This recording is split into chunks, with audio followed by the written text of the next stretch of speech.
አሁን ቆይ አንድ ያልገባኝን ነገር እስኪ እናንተ ሜቢ አስተውላችሁ ከሆነ መባረፍ አላውቅም፣ ግን እንደው ወንድ ልጅ ሲገረዝ ኦኬ ቀሚስ ነገር እንደዚህ ነገር ሊያደርግ ይችላል እስኪደርቅ ምናምን ተብሎ ማለት ነው።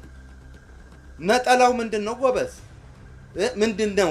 ኦኬ ነጠላውን እሺ፣ ነጠላው ሲገርመኝ ዱላውን ተከተለ እንጂ ቆይ አልገባኝም። ቆይ ምን የቀብር ስነ ስርዓት ነው እንዴ? ዮሴፍ ነው እንዴ አድርሰው የመጣው? አልገባኝም። ቀብራው ነው 40 እና 80ውን እየበላችሁ ነው ወይስ ምንድን ነው? ነጠላውን ከላይ መደረቡ ምንድን ነው? ቆይ ምን ከዚህ ህይወት ጋር ምን አገናኘው ነጠላውና ዱላው?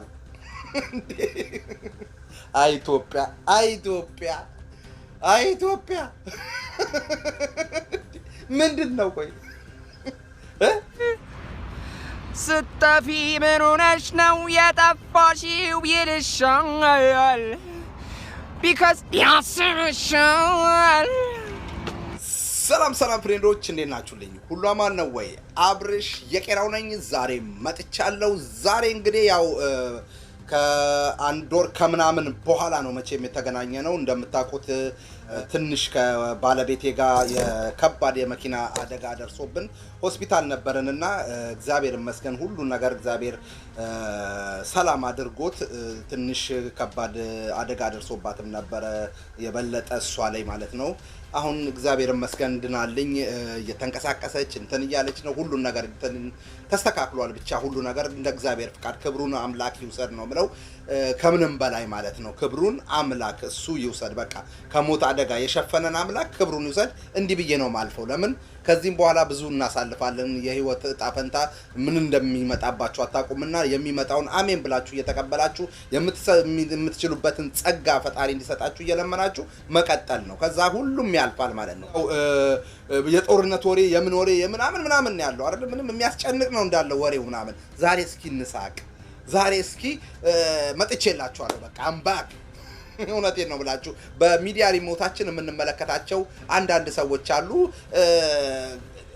ምን እኛ እኮ አሁን ጦርነት ምናምን እንላለናል። አረ የኢትዮጵያውያን ሚዲያ ጦርነት ሴቱ በጥፍ እየተላጨልኝ አይደል እንዴ እየተደበደበልኝ፣ ወንዱ ግርሳት ላይ እኮ ነው ጎበዝ። እኔ ጥፍት ልላችኋለሁ እንዴ ያልተገረዘ ሁሉ ተገረዘ ስላችሁ እናያለን። እሱን ወደ ሚዲያችን የምንጋብዛቸው የሚዲያ ሪሞታችን ቃኘት ስናደርግ ያገኘናቸው አሉ። መነጽሬን እንትን እንዳልል ምናምን ያው ትንሽ በተስተጓጎለው ነገር ያለውበት ዝም ብዬ ነው የገባሁት ማለት ነው። ባካችሁ ሰብስክራይብ ማድረግን አትርሱ። እንዲሁም ደግሞ ይሄንን ቪዲዮ ላይክ አድርጉ በቅንነት። ላቅመ ሼር የደረሳችሁም ደግሞ ሼር ብታደርጉም ደግሞ አይከፋም። ቅንነት ምን ከኪስ አይደለም። በቃ ሼር አድርጉት፣ ቫይራል እንዲወጣ አድርጉልኝ። ያው ቆይቼ ስለመጣው ይሄን ቪዲዮ ብዙም እይታው ሊቀንስ ይችላልና ባካችሁ ሼር በማድረግ ተባበሩኛላችሁ። ፈገግ እያላችሁ ዛሬ እስኪ እንሳቅ። ብዙም ወሬ አላብዛባችሁ ላስገባቸውና ከዛ እንትን እንላለን። ግን በመጀመሪያ ግን ምንድነው የተፈጠረው የሚለውን እስኪ ባጭሩ ነው። እስኪ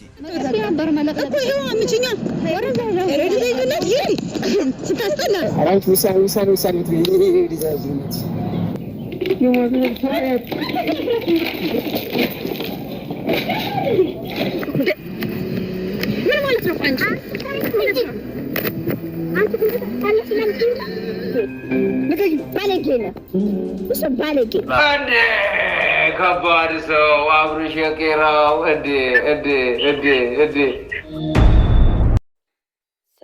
ሰላም ውድና የተከበራችሁ የቻናሌ ቤተሰቦች እንዴት ናችሁ? ያለው እግዚአብሔር ይመስገን። ሁላችሁም በያላችሁበት የፈጣሪ ሰላም ብዝት ይበልላችሁ። አይን አለም ነኝ። አዲስ ዩቲዩብን ላይክ፣ ሼር፣ ሰብስክራይብ በማድረግ ቪዲዮውን እስከ መጨረሻው ይዩት። አብራችሁን ቆዩ ውድ ቤተሰቦቼ። ውድ አዲስ ዩቲዩብ ቤተሰቦች አዲስ ዩቲዩብን ላይክ በማድረግ በቅንነት ጀምሩት። እናንተ ምንም አትከፍሉበትም፣ ለእኔ ግን ይጠቅመኛልና ላይክ አድርጉት ውድ ቤተሰቦቼ። ዛሬ ደግሞ በአዲስ ቪዲዮ መጥቼላችኋለሁ። አዲሱ ቪዲዮ ምንድነው የሚለውን አብራችሁን ስትቆዩ እነግራችኋለሁ ውድ ቤተሰቦቼ። አብራችሁን ቆዩ። በቅንነት በድጋሚ ላይክ አድርጉት ቪዲዮውን። የቻናሌ ቤተሰቦች የዛሬው ቪዲዮ ምንድነው የሚለውን እውነት ለመናገር ያው ቀንጨብ አድርጌ ስላሰማችሁ በእርግጠኝነት ትገምታላችሁ ብዬ ነው ተስፋ ማደርገው። ምክንያቱም መግቢያ ላይ እንዳያችሁት ነው እና ዛሬ ደግሞ ስለሱ አንዳንድ ነገር እናወራለን። ያው በቅንነት እንደተባለው በቅንነት ስለሱ አንዳንድ ነገር እናወራለን እና አብራችሁን ቆዩ። መግቢያው ላይ እንዳያችሁት አብርሽ ቄራው ነው ማለት ነው። የስደተኞቹ ወዳጅ በሚለው ነው የምናውቀው የሚዲያ ስሙ ማለት ነው። አብርሽ ቄራው የስደተኞቹ ወዳጅ በሚለው ነው የምናውቀው እና በእርግጠኝነት ብዙዎቻችሁ ታውቁታላችሁ፣ ትወዱታላችሁ፣ ብዙ ተከታይም አለው ማለት ነው እና አንዳንድ ስለሱ እናወራለን። ውድ ቤተሰቦቼ ዛሬ ምንድነው ስለሱ የምናወራው? ቀደም ሲል አብርሽ ቄራውና ባለቤቱ የመኪና አደጋ እንደደረሰባቸውና ሐኪም ቤት እንደገቡ ሁላችንም ሰምተናል።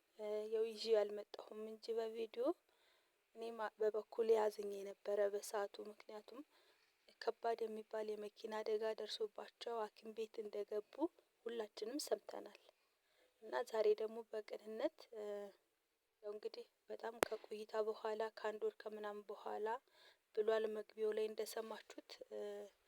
ከዛ በኋላ ወደ ሚዲያ መጥቷልና ላይክ፣ ሼር፣ ሰብስክራይብ አድርጉት በድጋሜ እሱንም ማለቴ ነው እና ደግሞ በሰላም ተሽሎት በሚስቱም ተሽሏት እንደሰማችሁት መግቢያው ላይ ሚስቱም ተሽሏት በሰላም ከሐኪም ቤት እንደወጡና እንግዲህ ወደ ሚዲያ መስራት እንደጀመረ ነው ያሳወቀን እና እኔም በበኩሌ እንኳን ተሽሎህ በሰላም ወደ ስራህ ተመለስክ ብዬ ለማለት እወዳለሁ። እናንተም ደስታችሁን ግለጹ። እንኳን ደስ አላችሁ ተሽሎት ወደ ስራው በሰላም ስለተመለሰ እና አድናቂዎቹ ወዳጆቹ ብዙዎቹ ስለሆናችሁ ላይክ፣ ሼር፣ ሰብስክራይብ አድርጉት። እኔ በቅንነት ሼር አድርጌያለሁ። እንግዲህ ውድ ቤተሰቦቼ እኔንም ላይክ ሼር አድርጉኝ፣ ሰብስክራይብ አድርጉኝ እና ያው ይሄንን ልበላችሁ ብዬ ነው ዛሬ የመጣሁት ውድ ቤተሰቦቼ። በእርግጠኝነት አብርሽ ቄራውን ሁላችሁም ታውቁታላችሁ፣ ሁላችሁም ትወዱታላችሁ። ምክንያቱም ተወዳጅ ናቸው። ብዙዎቹ ስለ አረብ ሀገር ስለሚያወሩ ብዙዎቻችን ወደን እንከታተላቸዋለን እና እንኳን ደስ አላችሁ እናንተንም ለማለት እወዳለሁ። በሰላም ወደ ስራው ስለተመለሰ እንግዲህ ከዚህ በኋላ ቶሎ ቪዲዮ እንደሚለቅልን ተስፋ አድርጋለሁ። ውድ ቤተሰቦቼ ዛሬው ቪዲዮ ይሄንን ይመስል ነበረ። ሁላችሁም በያላችሁበት የፈጣሪ ሰላም ብዝት ይበልላችሁ። ራሳችሁን ጠብቁ። ያው እንግዲህ ሙቀት በጣም አፉን ለቆ እየመጣ ነው እና እንግዲህ እግዚአብሔር ጽናቱን ይስጣችሁ ለሙቀቱ ማለት ነው። እኔ እንደ ሙቀት ብርድም ሙቀትም አልወድም። ደግሞ ሙቀት በጣም ነው የሚያስጠላኝ። ሆነ በቃ አልችልም እና እንግዲህ ችሎታውን ይስጣችሁ። የማዳም ቅመሞች እስካሁን አብራችሁኝ ስለቆያችሁ በጣም ከልቤ አድርጌ አመሰግናለሁ። በሌላ ቪዲዮ እና በሌላ ርዕስ እስከምንገናኝ ድረስ ሁላችሁም በያላችሁበት የፈጣሪ ሰላም ብዝት ይበልላችሁ። የዛሬው ቪዲዮ ይሄን ይመስል ነበረ። ባይ ባይ። ሰላም ሁኑ።